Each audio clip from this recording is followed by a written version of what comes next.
Like I say, if you have a problem, even if it's not porn, if it's weed, alcohol, liking thirst traps on Instagram, whatever it is that not making you successful in life, and it's hard for you to stop that, you're stopping yourself. You can't don't blame nobody for your problems. Be a man about it. Face it. Hey, I got a problem, but I need to fix it.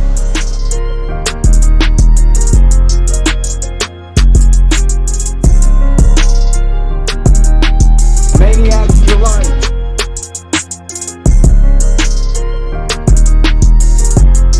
What's up, Maniacs? Today we are here with Your boy. your boy. He's an amazing individual who I met not too long ago, and he is honestly such a brave person. And today we have a story to tell. So, how old are you? 23. You were 23 years old, Yes, sir. right? We're gonna get straight into it. What is some of the dirt that you've been through? Man, throughout life, as in general, Whatever you want to talk about. man, I would say a lot of trauma, as far as like just, I say abandonment, and I would say, I would say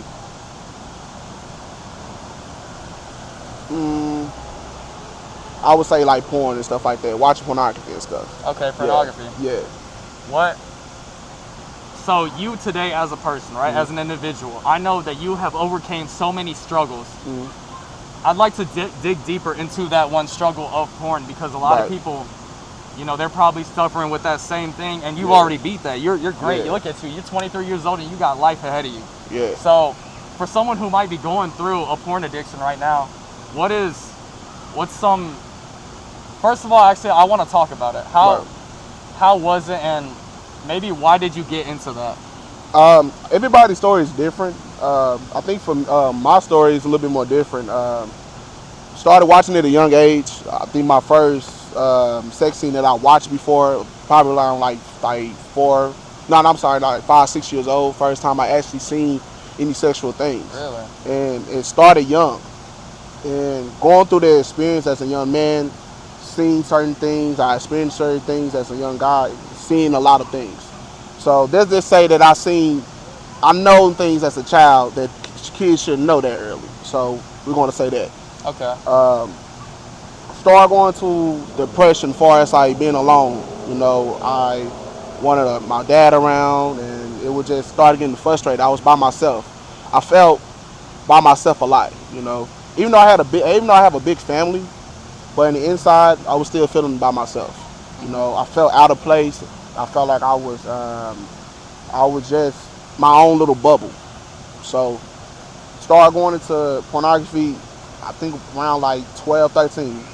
This is like 2012. Like, this is when like iPhones started getting popular and stuff like that. So, around that time, it was just, I really didn't know how to go through it. So when I watched it the first time, my friends introduced me the first time of it.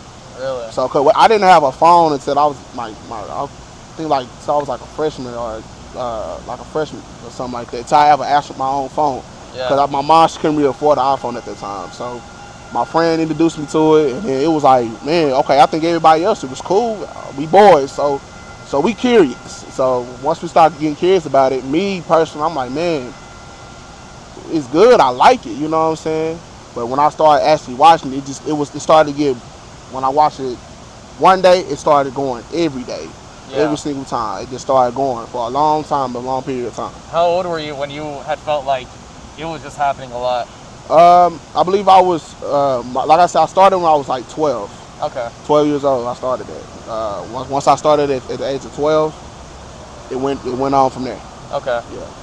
When did you finally like say that, you know what, I'm not like that anymore, and like you feel like you recovered from it?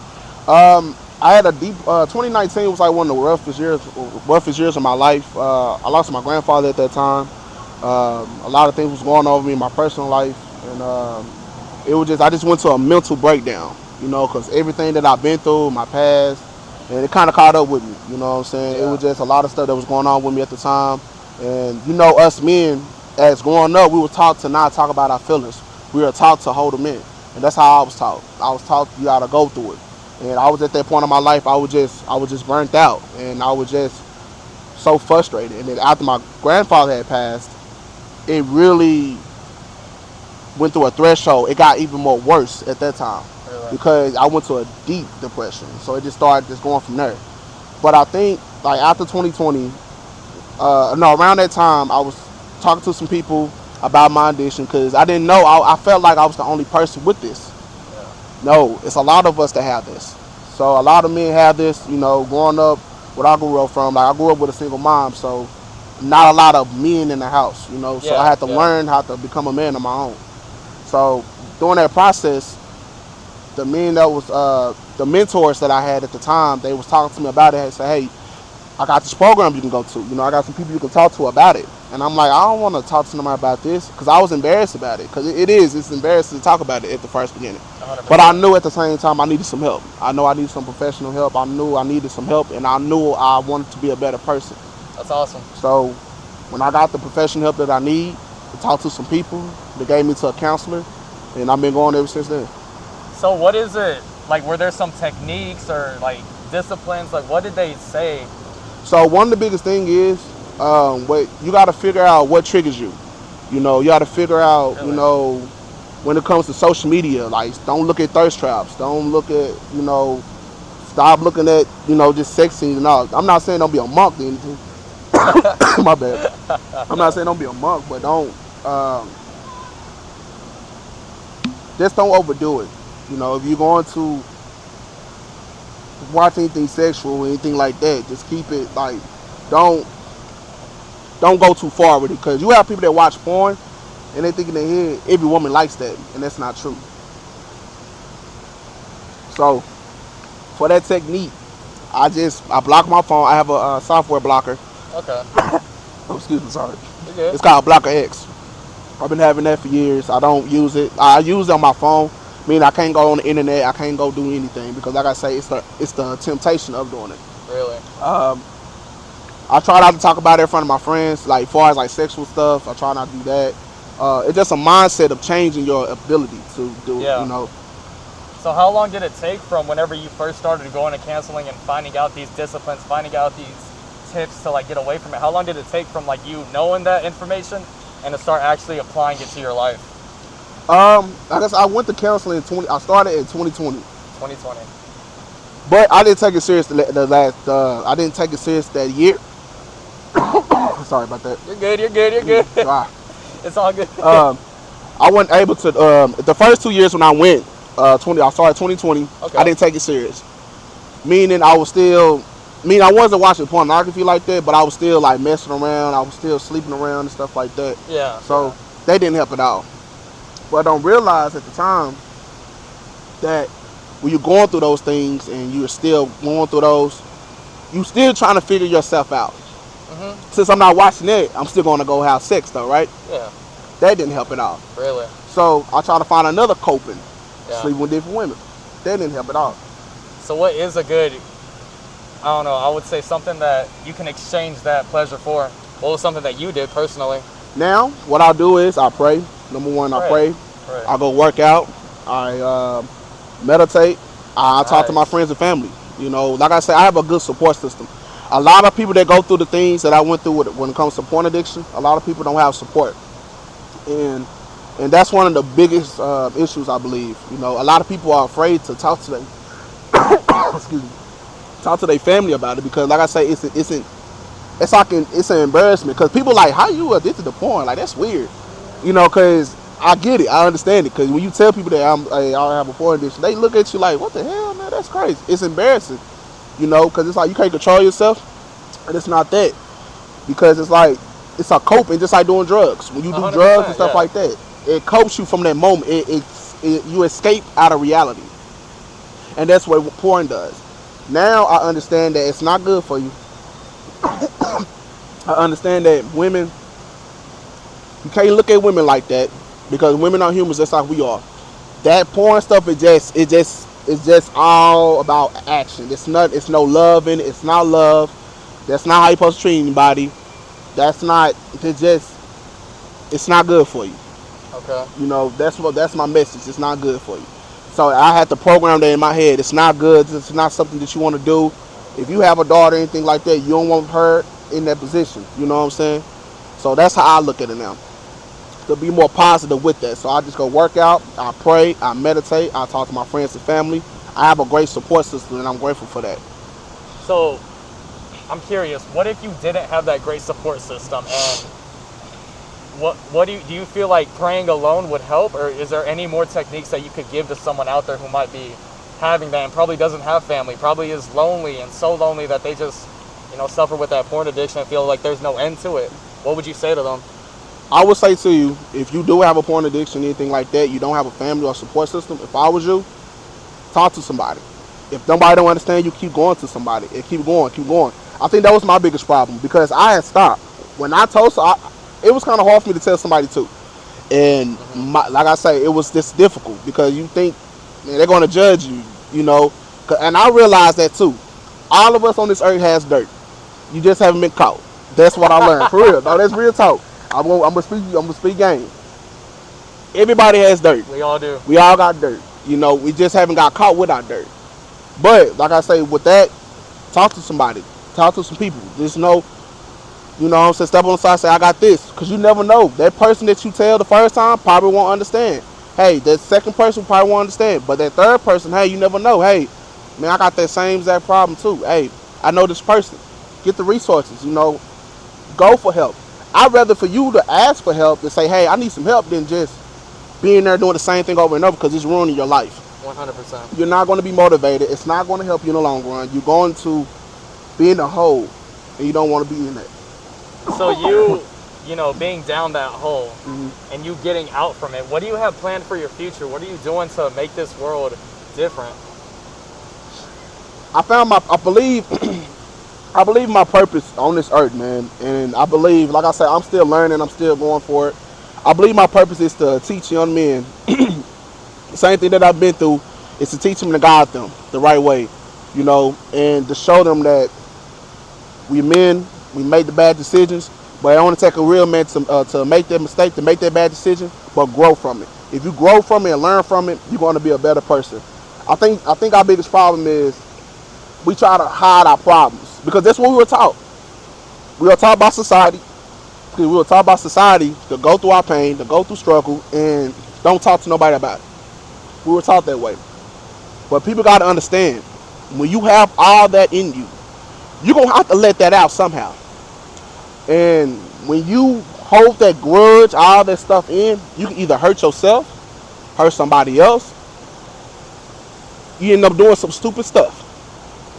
So for keeping yourself from doing that, you need to go work out. You need to pray. You need to, whatever you do, draw, meditate.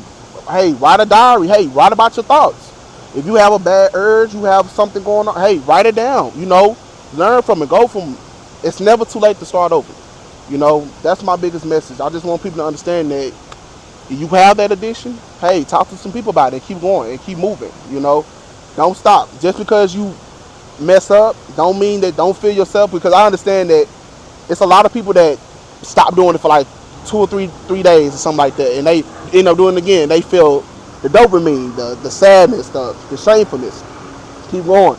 Keep going.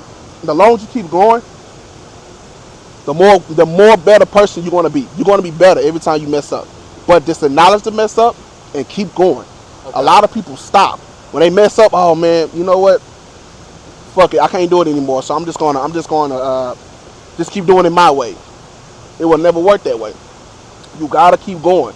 Once you stop, call it out. What you need to do, hey, I need to stop watching this. Hey, I need to stop liking on Instagram. Hey, I need to stop looking at thirst traps. I need to stop looking at YouTube, women's twerking and stuff like that. I need to start watching these type of shows. So once you have that ability to do that, to have the self-confidence to do that, it's gonna take time. This stuff, people gotta understand, discipline. Discipline. It's gonna be hard, but it's gonna make you a better man if you do that. 100%. And because you are such a brave person, I have something for you. Yeah. So I got you a Maniacs for Life shirt. It says Stop Suicide on it, because the biggest message is to stop suicide. Like he said, you fail. Okay, keep going, keep trying, keep working to make yourself better, right? You can't just fail and give up. No, you have to keep going. Right. So I got that for you I just so you appreciate could, it. Yes, yes. you know, rep it out, have fun, and if there's any positive message, you already said so much. If there's anything else that you just like to say to all the maniacs out there, go ahead. This is your time to spit. Man, this is my message to you brothers out there, man. Especially to you young guys from 18 all the way up, man. Go for your goals. Put God first. You know, whatever you believe in, put Him first. If you have a problem, say something about it. Do not hold it in. I know we got the society of this alpha male stuff. Oh, we got to hold it in and make us strong. Don't do that. Have a support system. Talk to your friends. Talk to your pastor. Talk to whoever that's in your family. Talk to some people. Hey, talk to whoever that you know that you can trust. Talk about it so you can become a better person. 100%. And I think my last thing is don't compare yourself to other people. You your own person. You probably think right now this job ain't working out or my career ain't working out right now. Hey man, just keep going. Do things that make you happy. If you do things that make you happy, it's gonna increase your life. But do things to make you happy. You know, don't like I say, if you have a problem, even if it's not porn, if it's weed, alcohol, liking thirst traps on Instagram, whatever it is that's not making you successful in life, and it's hard for you to stop that, you're stopping yourself. You know, you can't don't blame nobody for your problems. Be a man about it. Face it. Hey, I got a problem, but I need to fix it. If you admit to your problems, you admit to your issues, and you trying to change your ways, just keep going. If you relapse, or you end up taking that sip of alcohol, whatever you do, if you fuck up, man, I messed up, man. I messed up. I encourage you, get back up, write it down, face it, call it out, pray about it, go to the gym, do whatever you need to do, keep going, keep the fight. The journey continues. Just keep going. Yeah. Thank you, man. I appreciate you, brother. So right now, if you want to shout out anything, your socials, anything like that, or if you just want to end it right here, now's the time. Man, I'm going to end it right here, man. This is a beautiful spot. All right. Well, thank you, Maniacs, so much. And always remember that when life sucks, smile.